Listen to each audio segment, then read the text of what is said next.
YouTube. You would not believe the palaver there has been to get this thing set up right. I'm sure lots of you will say it's still not set up right. Probably not. But at the moment, my laptop is balanced on top of a Paxton and Whitfield cheese shop box. Paxton and Whitfield established 1797. So excellent purveyors of cheese and laptop stands filled with cheese. Anyway, over to Ambridge. This week in Ambridge was brought to you by a huge question. The question that is hanging over the village like the sword of Damocles. No, not what is Johnny on.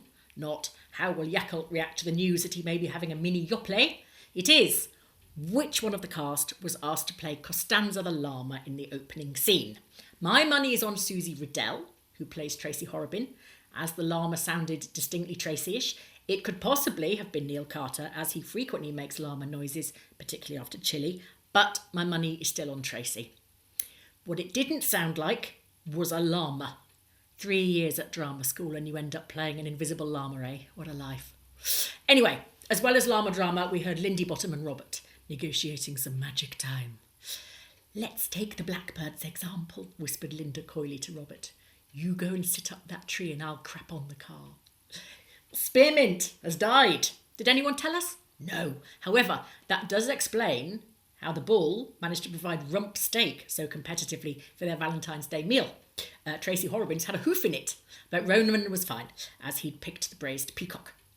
We spent a lot of time with Yakult this week. Yakult is the world's most literal man, and he is rapidly becoming one of my favourite people in Ambridge. He's like the Terminator in latex gloves. He doesn't say, I've just got some work to finish off at the office. He says, I have tasks to be completed back at the office. He is so literal. I'm surprised he hasn't gone completely meta and said, you know you're not actually in a barn, don't you, David? You're standing in front of a microphone in Birmingham. And so am I. And then his head would fly off with the metaphysical complexity. But the best bit was hearing him talk about fat animals. In these days of acute sensitivity to everyone's feelings, Yakult's plain speaking is hugely refreshing and gives me a vicarious thrill. If this was Alistair, he'd be saying, I think, Elizabeth, Cranford Crystal may be experiencing slightly higher levels of adiposity than we'd like to see. But Yakult, no. He's like, Mrs., your horse is a tub of lard. Lay off the hobnobs, chunky. The poor horse has got laminitis, which is the horsey equivalent of those old ladies that wear slippers with all their feet bulging out over the top. Cranford Crystal was showing other signs of obesity, like an enlarged crest and a stable covered in Greg's sausage roll crumbs. She needs therapeutic shoes. She needs therapeutic shoes. Dr. Scholl, maybe. There was a big panic at Brooker's as they thought they might have Neospora or leptospirosis. That was either what the Brookfield cows might have had or the names of Linda Snell's grandchildren. I drifted off a bit then. But as Alistair was there, I am presuming it was some revolting disease. And anyway, Alistair took the opportunity to try and flog them a package. Poor old Alistair has not quite got the hang of the selling lark, shouting, sorry, don't worry, I shouldn't have said anything, and smashing himself over the head with his own briefcase in contrition like Basil Fawlty. Won't cut much ice with anyone, really, but naturally it went down a storm with David and Ruth, who like a bit of sectionable behaviour, so they signed up straight away. Yakult's only tip, apart from just be as good as me, was that Doug from Lovell James has a fondness for choral music. I'm not sure whistling Monteverdi on his way in is going to make up for the fact that Alistair's made 2 sales in 1 year, Yakult. It's not exactly Glengarry Glen Ross, is it? Alice reappeared so she could be wildly indiscreet about Kate's putative baby for political reasons. I don't want to be one of those blokes always banging on about babies, said Chris, banging on about babies. Shut up, Chris, she said. It'll happen when it happens. Or when I stop putting chemical castration drugs in your cottage pie. Freddie and Ben are spending Valentine's Day together in a meat packing warehouse. There are discounts, apparently, if you bring 12 people and your own poppers and a cage. There was also, unfortunately, one of those moments that makes your inside go all funny with embarrassment. It was when Freddie shouted, We get down to some serious clubbing. I'm sorry, that's just made my stomach go again. I do apologise. Shock horror news. Josh has got to keep the hen business going single-handed. Single-handed. For the love of God. Let them out, feed them, collect the eggs, chase them round a bit, get them back in, go to bed. Repeat. He's got bugger all else to do now he's stopped ram-raiding cash machines. I am sure he can cope with a little bit of warm straw.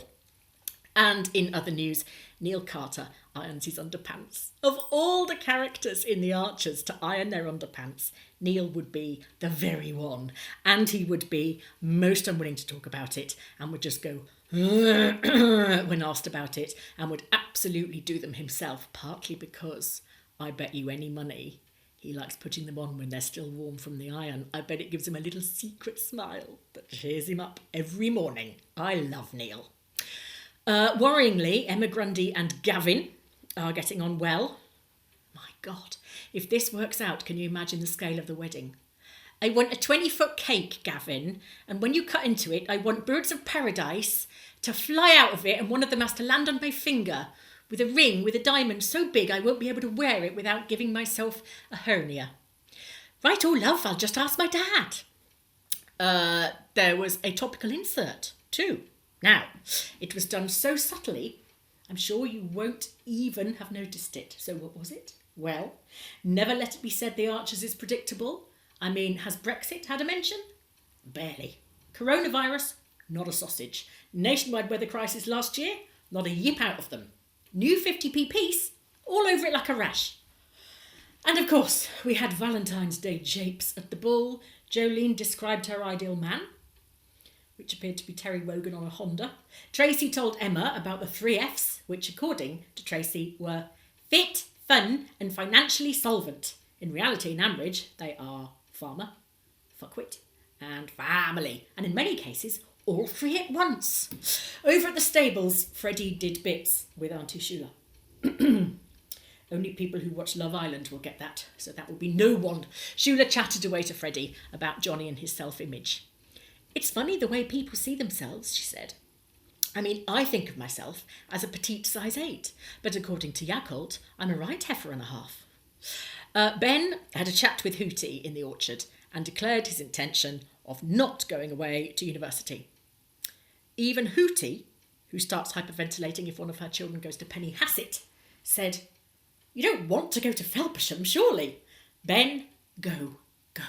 Run like the 4 horsemen of the apocalypse are chasing you. Otherwise, you will end up with a tutu in hen houses and you'll be asked to take over the bloody chickens and they'll never let you go. And the bloody nonsense about the Bull name change limps on." "It's war," said Jolene. "It's not war, Jolene. It's actually more futile than war. And yes, war kills people, but this is just making us want to kill people. Now the scriptwriters have spent decades getting us to like Linda. Or maybe endure her would be a happier choice of word. She's infuriating, but she does have a genuinely good heart. Why in the world would she now be going quite so demented to the extent of actually trying to ruin a village business by posting horrible reviews? And leaving that aside, assuming she'd had enough of a personality transplant to do that, why would she sign the horrible review of the event she hadn't been to with a fake name that she's used before, that everyone therefore knows is her, and is an anagram of her own name? It's not war, Jolene. War occasionally has a point. But there are a lot of very fed-up foot soldiers here who are not prepared to go into the trenches for more of these patronising storylines. The end. That's it. Have a lovely week, everybody.